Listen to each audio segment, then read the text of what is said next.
Devon, turning to you, and speaking of alliances and gold standard agreements and comprehensive approaches and new arrangements, CPTPP, the Comprehensive Progressive Trans-Pacific Partnership, is, one of those type of initiatives. It's the infamous trade agreement, infamous for some, that was signed between 12 partners, often described as the gold standard.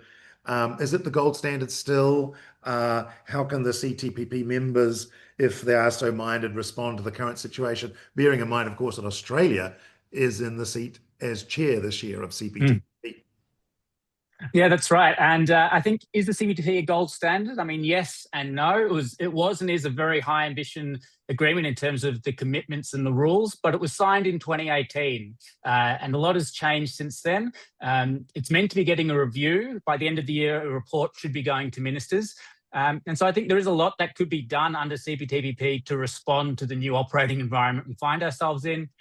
Three things off the top of my head: get the review done and get those new ideas that Deborah was talking about. And we need to think outside the box. We can't just keep doing the same thing that we've been doing in the past. The second thing is fix the accession process. One by one just isn't cutting it, particularly if it takes 18 months and each country gets a bespoke process. And the third one is to really push forward with these dialogues with the European Union and with ASEAN to think about, well, what can we do between our blocks, between our groups of countries, even if it's not a full legally binding agreement. We need to have some joint leadership on these issues. As we were discussing before, there's a bit of a prisoner's dilemma almost, with everyone being split and divided between each other. The more we can get countries working together, I think we'll have a more solid foundation. And the other thing I wanted to mention on CPTPP is there's also RCEP, so the Regional Comprehensive Economic Partnership, which is the ASEAN-centred agreement.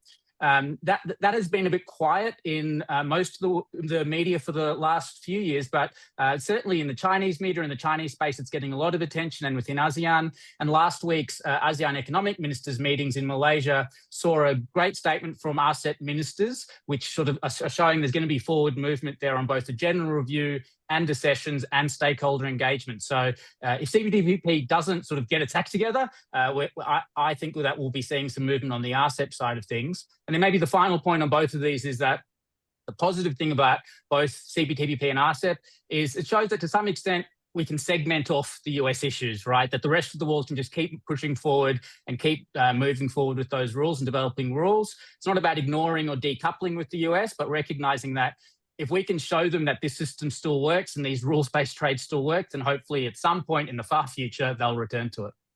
Yes, we've always got another acronym in the wings waiting to be brought out. RCEP, the largest trade agreement no one's ever heard about, is standing poised, ready to take up the challenge.